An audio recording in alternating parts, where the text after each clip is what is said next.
The American Health Care Act is dead. Long live the American Health Care Act, I guess. Are we talking about another blueprint here? Do we have legislation at this point? What's the state of play, Sahil?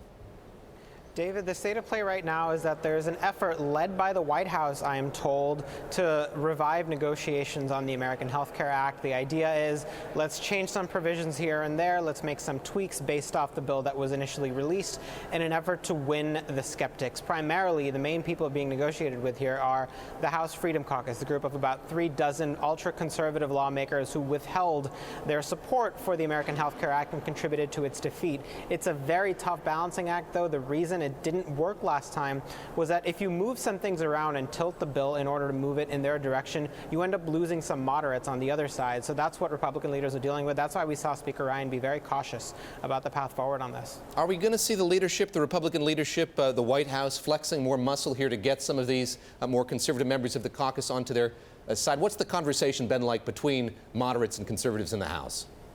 There seems to be a bit of a good cop, bad cop here. You have the president, who seems to be playing bad cop, sending some nasty tweets to members of the Freedom Caucus, suggesting that he's going to come after them. And then you have Vice President Pence, who knows a lot of these members. He served with them in the House, meeting with them, working with them, trying to understand their concerns. So what they're talking about now is that they're trying to change the bill to make it possible for states to opt out of essential health benefits in Obamacare. These 10 these 10 policies that insurance companies have to cover in every plan. A number of conservative members want them to be optional for states at the very least. So the idea is that might win some votes. But other things like removing community rating, which would let insurance companies charge people whatever they want, is not sitting well with moderate members. So it's not clear that that's ultimately going to be included in the bill. Sahil, before the American Health Care Act was not brought up for a vote, you and I talked about the path forward here.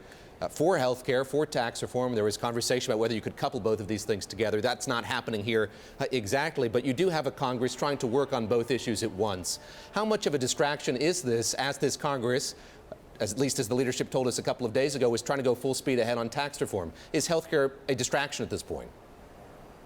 Well, it's certainly not easy for Congress to do two big things at once. It's not known for that. The fact that Republican leaders, as you correctly point out, wanted to move to tax reform is now suddenly complicated by the fact that the White House is trying to make another push on health care. So, at the highest level, it's hard for tax reform to move forward. At the same time, you have the Senate engaged in a pretty bitter fight about the Supreme Court nomination of Neil Gorsuch. We may see a very radical change in the rules later this week on that.